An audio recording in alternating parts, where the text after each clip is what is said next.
Two-packs are my jam. They were a great way to get molds at a good price. Like, you could get a deluxe and a Voyager for the price of a Voyager and a little bit. And they don't really do that anymore. Sure, we have those Studio Series 2-packs, but they're pretty much just like re-releases of what I assume are just like overstock or something, but I could be wrong. But the Redeco ones were awesome. And then there was this one, Optimus and Commodore, which is redecos of Hunt for the Decepticons, or technically Autobot Alliance, Optimus, and Revenge of the Fallen Landmine. And I'm going to start with Commodore in car mode because this is where this figure really shines. There's a lot of interactivity in this alt mode that make it extremely enjoyable to mess with. So to start, there's a turret on top that can rotate and can even go up and down, which is really cool. He has seats in there that you can see, and because they're the hands, you can actually bend the headrests and adjust the actual seat itself, which I think is pretty funny. It's like an unintentional feature, but it's really cool that it's there. I just find that little thing neat. But the coolest part is the actual friggin' suspension they added to this. This is a deluxe of a character who never even showed up in the film. Sure, his vehicle did, but it was one of those characters that they just use random car from the film and make toy out of, which I wish they still did. But this deluxe of a nobody had the designers pay so much attention to the little details that they put actual suspension on this toy. It's something that I greatly enjoy about this and why I prefer the alt mode more, and why I sometimes prefer old movie toys over the new ones just for this level of detail in them. I love the little details all throughout, like the painted wheels, the canisters on the back, and the orange and silver pattern. And even though this color plastic is usually undesirable, I think it works rather well for this version of the mold. Optimus, on the other hand, is a bit odd, deco wise anyways. So this deco of the mold, I prefer more mostly. Next to the old Hunt for the Decepticons one, it is darker in its reds, blues, and grays, and silvers, and I prefer the darker colors. I feel like they look a little bit more grounded and realistic. It also doesn't have the random bits of like orange just hanging off underneath, so I dig that. However, I'm not really getting the stars at all. The stars are kind of off-putting. Like, if they were on the windshield only, great, because they actually look like a really good reflection on the front. At least for what they were trying to pull off. But on the sides, it looks kind of ugly. Why are they there? Like, well, dark of the moon, space, stars, I get it.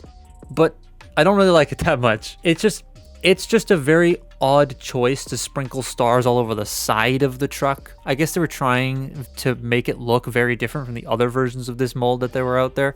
But it comes across looking a bit tacky. But this truck mold will always be my favorite Voyager Optimus from the films. It's so good. The lines, the shaping, the sculpted details, they're really nice, and I really dig them, and there's no feet hanging off the back. And in this one, the colors to me just kind of pop more in my eyes because of how grounded they are. Like, the original Hunt for the Decepticons mold is always going to be great, and I still love it, but like I said, the darker color scheme is just more appealing to me. And Hunt for the Decepticons Prime scales very well with your average Studio Series figures, because Studio Series Prime is the same size as this, even though I don't have one. There's a reason why I don't have one. Together, though, as a 2-pack, these are an interesting duo, because they're supposed to be from that scene where Optimus and Ratchet go to the moon, and now there's a moon rover there too, even though there wasn't in the film, and Prime has stars on him. Like, it's all odd, but it's neat. I don't remember the exact price of this 2-pack back in the day, but nowadays you can find Commodore pretty easily. Prime, though, not so much, which I find kind of funny because they're a 2-pack, yet you can find one member of the 2-pack easier than the other. Transformation on Commodore is very easy. It's pretty generic in the way it converts. I do wish it did some other things in the legs to get it to be more stable, and I'll show you why in a little bit. But in the end, it's enjoyable enough that I've caught myself repeating the transformation over and over when I'm just bored. Prime is awesome. So it's the leader class toy, but smaller. And usually that would mean it's too complex, but like, it's not. They simplify the leader enough for it to be extremely enjoyable to transform. The only issue are the hooks / blades, because they can get in the way all the time, and they are so annoying. Commodore looks cool. I will say it's a pretty chunky robot for a dune buggy alt mode, so I find that a bit strange when converting it, but for the most part, it's a pretty unique design, and I really like it. The colors in this mode aren't that bad either. The gold really helps keep it from looking boring, and yeah, the gold feels fine too, so there's no issues there. I will say the hands took some time to get used to, but they are interesting. Being made of seats with claws on them. The lower arms, I will say, feel very short due to the way it transforms, and when posing it, they can be a bit awkward, but what's really awkward is these feet. The feet are all wheels, which is weird, and the tabs on mine don't really like to stay, so he just kind of rolls himself over all the time. It can get really annoying when you're trying to like put him in a cool pose. All they would have to do really is give like a locking tab on the leg and a port on the side of the wheel so that it would tab into place more stable, and so the wheel won't rotate.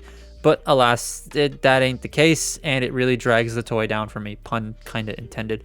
Posing on Commodore is decent though. He has very good range in the arms, but the legs are super clunky with how those feet work, and it makes standing him up very difficult to pose, and it just makes the whole posing experience kinda lackluster. And my figure's head is a bit loose, but that's an easy fix. I do really like how expressive the hands can get though for just a deluxe. Like, there's a lot of interesting details that they did to this. However, I wish they'd focus more on the feet. Prime though, he's amazing. It's still the best Voyager Prime I've ever had. And I have not had the other Studio Series Primes other than 05, and I wasn't really impressed with 05, but I do want the other ones. I don't understand why they premium finished 05 and not like the other Primes, but whatever. This isn't without its issues though. Some QC and some weird design choices. Starting with those, the leg hinges for the transformations still like to bow out randomly, giving that whole like Jeremy Clarkson knee look, and it's very annoying. I wish on the Redecos they would have designed like a little thoop or a little locking tab to like click them into place, but none of them have that, at least to my knowledge. The chest on this copy doesn't like to tab in all the time, but the Hunt for the Decepticons one is fine, and the hooks. The blades and the hooks of this mold are the worst feature. They are the selling feature of this because it's Battle Blades and Battle Hooks Optimus, but like, it's not great. They just get in the way. They're too long for the toy's arms. They just limit posability and get in the way of all of like the arm articulation, just like the leader. They are removable because they're just on mushrooms, and I removed the blades off of my Battle Blades version, but the hooks, one of them is way too loose and likes to come off on its own, and the other one refuses to come off. It's also upside down, so that makes it even worse. That's how I got it. It was upside down, so that's really, really infuriating. Otherwise, it's a great mold. Yeah, it's got kibble, but for the time, it was very well done, and all the kibble's removable anyway, so there's that. They're all on mushroom pegs. One of the things that bothers me a lot about every movie Prime, like this, the Leader, the Studio Series ones, the MPM one, the lower legs are way too skinny. They're supposed to be bulkier down to the bottom, but they're always too slim, and it doesn't really fit the design. I kind of wish the back panels were on hinges so they could like flare out a little bit to give that sense of bulk in the legs like they had in the film. The MPM one kinda does that, but it only moves out like a millimeter. So I do wish like they would have added an extra hinge just to move that out a bit more. The Moon Deco isn't as in your face either in the robot mode, so that means you get to enjoy that darker colors even more. And oh man, while the old ones' colors are nostalgic, the new ones are just super top notch for me. They look a bit more accurate and really make this figure fit the Dark of the Moon aesthetic more. One of the things I wish they would have done for the Dark of the Moon release of this toy was retool the chest to have the like abs that he had in the film. I get why, because that would have made tabbing them into the legs a little bit more annoying, or at least like painting the middle of it silver. I might do that because in Dark of the Moon he had the abs because he got shot in the chest in Revenge of the Fallen, so he lost those two panels. I'm super happy with this Voyager. It's one of the ones I will never get rid of because the mold is just so good. Yeah, the newer Studio Series ones are arguably better in a lot of ways, but this was the first truly accurate Voyager Prime mold we got for the movies, and for as early of an attempt as this is, it's great. Posing is also great. The only thing that it's really missing is a waist swivel, but due to all the hinges in the waist, I can understand why it's not there. It also wasn't common practice at the time for every toy to have a waist swivel. Nowadays it is, and when there's not one, you're like, come on, waist swivel, please. Studio Series wreckers, waist swivel, you know. But back then it wasn't really commonplace. The legs bowing out does get really annoying when you're trying to pose it, and God forbid those go loose at any time because that'll be a pain. He can also open his chest for a matrix, but I don't have the matrix that comes with this one, so here's the Hunt for the Decepticons matrix inside his chest. But in the end, this set is just really neat. Yeah, it has its problems. I mean, everything does. and they really do show with today's mindset, but I still really dig both these molds and recommend anyone pick them up. You can find Commodore pretty easily. Hell, Landmine ain't that hard to find either.